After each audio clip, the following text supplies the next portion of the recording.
Now, Kamala Harris wants to be the leader of the free world, taking on the West's enemies in China, Iran and Russia. Well, how can she hold that ambition if she needs her running mate to hold her hand during her first media interview? Harris wants to be president of the US, yet she's been too scared to face any serious scrutiny. In the 5 weeks since Joe Biden backed out of the race, Kamala Harris has not done one tough interview. She has finally agreed to front up, and she'll do her first interview Thursday night US time, 11 a.m. tomorrow our time. But there's a catch. It's with a friendly journalist on a left-leaning media outlet. It's a pre-record, not live, and she won't do it alone. Her running mate, Tim Walz, will be there beside her. Kamala Harris has chosen CNN host Dana Bash to do the interview.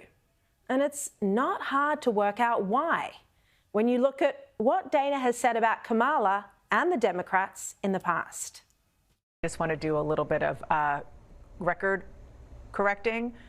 There's not record crime right now. Number one, Harris was put in charge, as you said earlier, of combating the roots of immigration. She was not and is not the borders are. I've spent time with Doug Emhoff. By the way, side note, I just have to get this in there because I love this.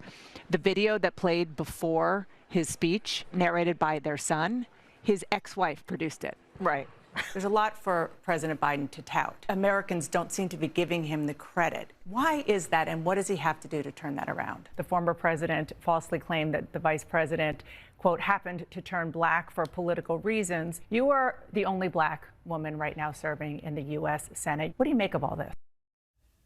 And as for doing the interview with Tim Walz, well, even other CNN commentators have criticised Kamala Harris for this. I think it's incredibly weak sauce to show up with your running mate.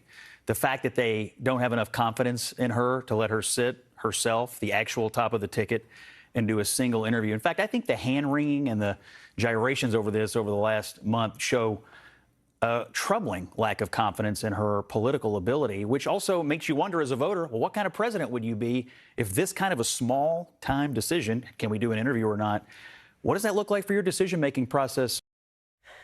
Now, if CNN doesn't do a tough interview, it will destroy what's left of the credibility of their news network.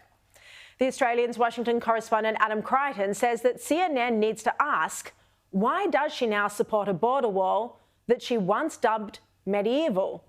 Why is she now an advocate for fracking after stating there is no question I'm in favour of banning fracking?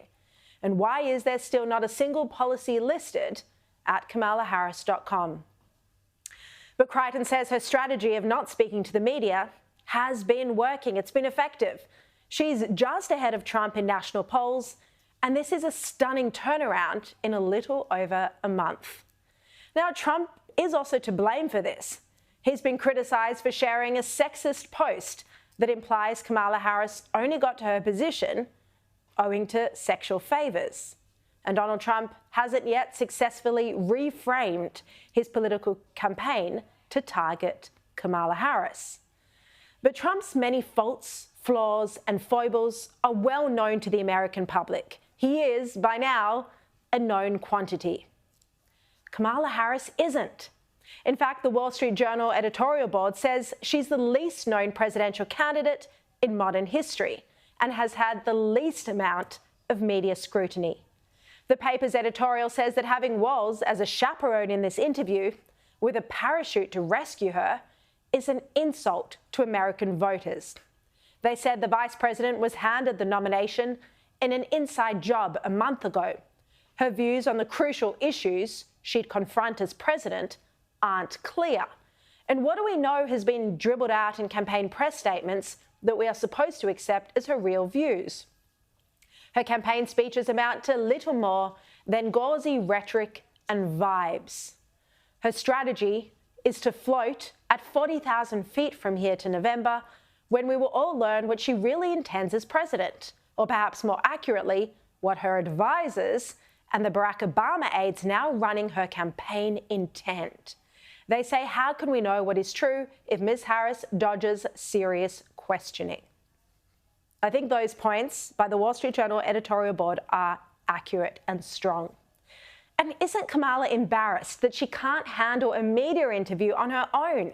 How can she possibly tell Americans to elect her when she's too scared of holding her own with journalists?